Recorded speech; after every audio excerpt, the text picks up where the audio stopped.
Hi hello ಪ್ರೀತಿಯ ವಿದ್ಯಾರ್ಥಿ ಮಿತ್ರರೇ, ಪುನರ್ವಿ ಎಜು ಸಂಸ್ಕಾರ್ಗೆ ಸ್ವಾಗತ ಸುಸ್ವಾಗತ. ಎಷ್ಟೋ ನೆಚ್ಚಿನ ವಿದ್ಯಾರ್ಥಿ ಮಿತ್ರರು ಕಮೆಂಟ್ ಸೆಕ್ಷನ್ ಅಲ್ಲಿ ಕಮೆಂಟ್ ಮಾಡ್ತಾ ಇದ್ರು.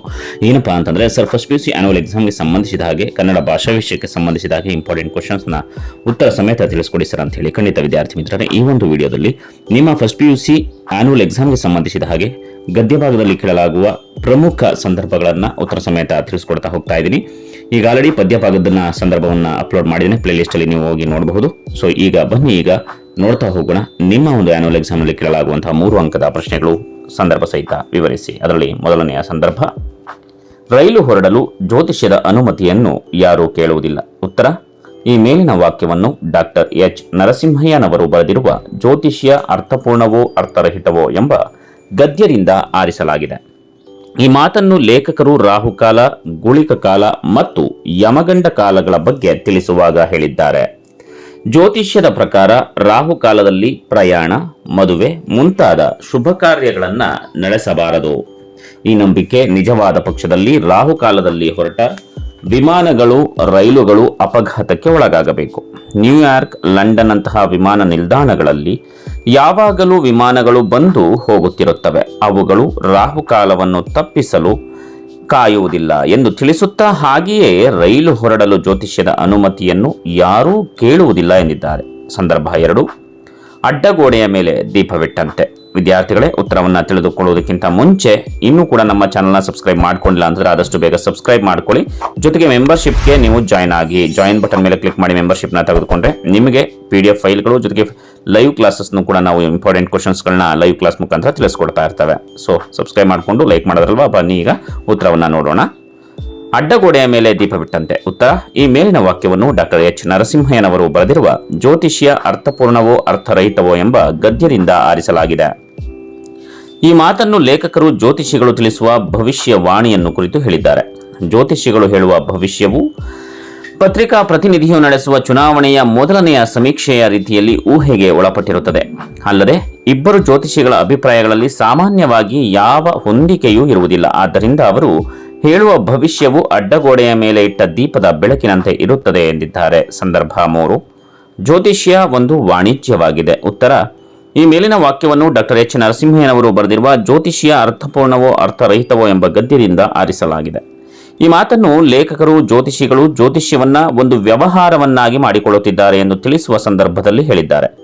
ಜನರು ನಿರಾಸೆಯಲ್ಲಿದ್ದಾಗ, ಸಮಸ್ಯೆಗಳಲ್ಲಿ ಇದ್ದಾಗ ಜ್ಯೋತಿಷಿಗಳ ಬಳಿ ಹೋಗುತ್ತಾರೆ. ಆಗ ಅವರು ಗ್ರಹಗತಿಗಳಿಂದ ಉಂಟಾಗುವ ಘೋರ ಪರಿಣಾಮ ಹಾಗೂ ನಿವಾರಣೆಯ ಕ್ರಮ ಎರಡನ್ನೂ ತಿಳಿಸಿ ಅದಕ್ಕೆ ಖರ್ಚಾಗುವ ಹಣದ ಬಗ್ಗೆ ಹೇಳುವುದನ್ನು ಮರೆಯುವುದಿಲ್ಲ.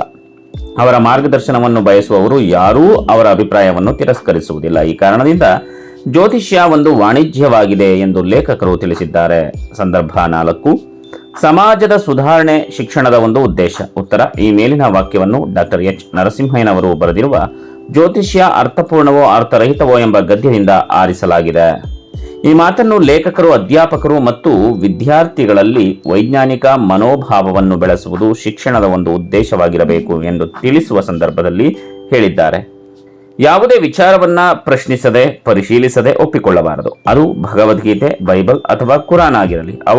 ಅವುಗಳು ವೈಜ್ಞಾನಿಕ ಆಲೋಚನೆಗಳಿಗೆ ತೃಪ್ತಿಯನ್ನುಂಟು ಮಾಡಬೇಕು. ಆದ್ದರಿಂದ ಸಮಾಜ ಸುಧಾರಣೆ ಶಿಕ್ಷಣದ ಒಂದು ಉದ್ದೇಶವಾಗಿರಬೇಕು ಎಂದು ತಿಳಿಸಿದ್ದಾರೆ. ಸಂದರ್ಭ 5, ನಾನು ಪಶ್ಚಾತ್ತಾಪದ ಬೆಂಕಿಯಲ್ಲಿ ಬೆಂದಿರುವೆ. ಉತ್ತರ, ಈ ವಾಕ್ಯವನ್ನು ಡಾಕ್ಟರ್ ವೀಣಾ ಶಾಂತಲೇಶ್ವರರವರು ಬರೆದಿರುವ ನಿರಾಕರಣೆ ಎಂಬ ಗದ್ಯ ಭಾಗದಿಂದ ಆಯ್ದುಕೊಳ್ಳಲಾಗಿದೆ. ದುಷ್ಯಂತ ಶಕುಂತಲೆಗೆ ಕೇಳುವ ಮಾತಾಗಿದೆ. ದುಷ್ಯಂತನು ಶಕುಂತಲೆಯನ್ನ ಕುರಿತು, ನಾನಂದು ಯಾವುದೋ ಬುದ್ಧಿಮಾಂದ್ಯಕ್ಕೊಳಗಾಗಿ ನಿನ್ನನ್ನು ತಿರಸ್ಕರಿಸಿದೆ, ನನ್ನನ್ನು ಕ್ಷಮಿಸು ಎಂದು ಬೇಡಿಕೊಳ್ಳುತ್ತಾ, ನನ್ನದು ಮಹಾಪರಾಧವಾಯಿತು, ನಾನು ಪಶ್ಚಾತ್ತಾಪದ ಬೆಂಕಿಯಲ್ಲಿ ಬೆಂದಿರುವೆ, ಈಗ ನೀನು ನನ್ನನ್ನು ಸ್ವೀಕರಿಸುವ ಗಳಿಗೆ ಬಂದಿದೆ ಎಂದು ಕೇಳಿಕೊಳ್ಳುತ್ತಾನೆ. ಸಂದರ್ಭ 6, ನಮಗಿದು ಅಭ್ಯುದಯದ ಕಾಲ, ಮಹಾ ಸುದಿನ. ಉತ್ತರ, ಈ ವಾಕ್ಯವನ್ನು ಡಾಕ್ಟರ್ ವೀಣಾ ಶಾಂತಲೇಶ್ವರ ಅವರು ಬರೆದಿರುವ ನಿರಾಕರಣೆ ಎಂಬ ಗದ್ಯ ಭಾಗದಿಂದ ಆಯ್ದುಕೊಳ್ಳಲಾಗಿದೆ. ಈ ಮಾತನ್ನು ದುಷ್ಯಂತ ಶಕುಂತಲೆಗೆ ಹೇಳುತ್ತಾನೆ. ಶಕುಂತಲೆಯು ದುಷ್ಯಂತನು ಬಂದ ಸಂದರ್ಭದಲ್ಲಿ ಈತ ಬಂದನೆಂದು ಸಂತೋಷಿಸಲೇ, ಇಷ್ಟು ದಿನಗಳು ಆಚರಿಸಿದ ವ್ರತಗಳು, ಗೈದ ತಪಸ್ಸು, ಮಾಡಿದ ಪೂಜೆ ಎಲ್ಲ ಸಫಲವಾಯಿತೆಂದು ಧನ್ಯಳಾಗಲೇ ಇಲ್ಲ, ಸಾಧ್ಯವಿಲ್ಲ ಎಂದು ಅವಳಿಗೆ ಅರಿವಾಗದಂತೆ ಅವಳಿಂದ ಹೊರಬಿದ್ದ ಮಾತಿಗೆ ಬೇರೆಯೇ ಅರ್ಥ ಕಲ್ಪಿಸಿದ ದುಷ್ಯಂತ, ಅದೇಕೆ ನಾಚಿಕೆಯೇ, ನಮಗಿದು ಅಭ್ಯುದಯ ಕಾಲ, ಮಹಾ ಸುದಿನ ಎನ್ನುತ್ತಾನೆ. ಸಂದರ್ಭ 7, ನಾನು ತಾಯಿಯ ಕರ್ತವ್ಯ ನಿರ್ವಹಿಸಲೇಬೇಕು. ಉತ್ತರ: ಈ ವಾಕ್ಯವನ್ನು ಡಾಕ್ಟರ್ ವೀಣಾ ಶಾಂತಲೇಶ್ವರ ಅವರು ಬರೆದಿರುವ ನಿರಾಕರಣೆ ಎಂಬ ಗದ್ಯ ಭಾಗದಿಂದ ಆಯ್ದುಕೊಳ್ಳಲಾಗಿದೆ. ಈ ಮಾತನ್ನು ಶಕುಂತಲೆ ತನ್ನ ಮನಸ್ಸಿನಲ್ಲಿಯೇ ಹೇಳಿಕೊಳ್ಳುತ್ತಾಳೆ. ತಾನೀಗ ಒಬ್ಬ ಮಗನ ತಾಯಿ. ಈ ಮಗನ ಅಭಿವೃದ್ಧಿಯೇ ತನ್ನ ಕರ್ತವ್ಯ. ಈ ಮಗನಿಗೆ ಆತನ ಅಧಿಕಾರವನ್ನು ನಾನು ದೊರಕಿಸಿಕೊಡಲೇಬೇಕು. ನನ್ನ ತಾಯಿಯಾದ ಮೇನಕೆ ಮಗುವನ್ನು ತ್ಯಜಿಸಿ ಹೋದದ್ದು ಕ್ಷಮಿಸಲನರ್ಹವಾದ ಕರ್ತವ್ಯ ಲೋಪವೆಂದು ನನಗೆ ಯಾವಾಗಲೂ ಅನ್ನಿಸಿದ್ದಿದೆ. ನಾನು ತಾಯಿಯ ಕರ್ತವ್ಯ ನಿರ್ವಹಿಸಲೇಬೇಕು. ನನ್ನ ಮಗ ಪುರುವಂಶದ ಯುವರಾಜನಾಗಲೇಬೇಕು ಎಂದು ತನ್ನ ಮನಸ್ಸಿನಲ್ಲಿಯೇ ನಿರ್ಧರಿಸುತ್ತಾಳೆ. ಸಂದರ್ಭ 8.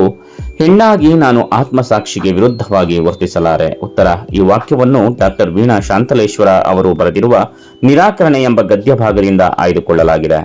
ಶಕುಂತಲೆ ದುಷ್ಯಂತನಿಗೆ ಈ ಮಾತನ್ನ ಹೇಳುತ್ತಾಳೆ. ದುಷ್ಯಂತನು ಶಕುಂತಲೆಗೆ ದೂರ್ವಾಸ ಮುನಿಗಳ ಶಾಪದಿಂದ ಉಂಗುರವು ಕಳೆದು ಹೋಗಿ ನನ್ನ ಬುದ್ಧಿಗೆ ಮಾಂದ್ಯ ಉಂಟಾಗಿ ಇಷ್ಟೆಲ್ಲ ಅನಾಹುತವಾಯಿತೆಂದು ಪೂಜ್ಯರಾದ ಮಾರೀಚರು ಹೇಳಲಿಲ್ಲವೇ ಎಂದಾಗ, ಶಕುಂತಲೆಯು ಮುನಿಗಳ ಶಾಪದಂತಹ ಬಾಹ್ಯ ಕಾರಣಗಳಿಂದ ಉಂಗುರವು ಕಳೆದು ಹೋಯಿತೆಂಬ ಕ್ಷುಲ್ಲಕ ನೆಪದಿಂದ ಒಬ್ಬ ಗಂಡಸು ಹೆಣ್ಣನ್ನ ದೂರ ಮಾಡುವುದಾದರೆ ಆ ಪ್ರೀತಿಗೆ ಅರ್ಥವಿಲ್ಲ. ಅಂತವನನ್ನು ಕೂಡಲು ನನ್ನ ಆತ್ಮಸಮ್ಮಾನ ಒಪ್ಪುವುದಿಲ್ಲ. ಹೆಣ್ಣಾಗಿ ನಾನು ಆತ್ಮಸಾಕ್ಷಿಗೆ ವಿರುದ್ಧವಾಗಿ ವರ್ತಿಸಲಾರೆ ಎಂದು ಶಕುಂತಲೆ ಹೇಳುತ್ತಾಳೆ. ವಿದ್ಯಾರ್ಥಿಗಳೇ, ಇದಿಷ್ಟು ಗದ್ಯ ಭಾಗದಲ್ಲಿ ಕೇಳಲಾಗುವ ಸಂದರ್ಭಗಳು. ನಿಮಗೆ ಇನ್ನ ಯಾವ ಒಂದು ಸಬ್ಜೆಕ್ಟ್ ಪಾಸಿಂಗ್ ಪ್ಯಾಕೇಜ್ ಬೇಕು ನನ್ನ ಕಮೆಂಟ್ ಸೆಕ್ಷನ್ಲಿ ಮರಿದನೆ ಕಮೆಂಟ್ ಮಾಡಿ. ಈ ವಿಡಿಯೋವನ್ನು ನಿಮ್ಮ ಎಲ್ಲ ಫ್ರೆಂಡ್ಸ್ಗಳಿಗೂ ಕೂಡ ಶೇರ್ ಮಾಡಿ.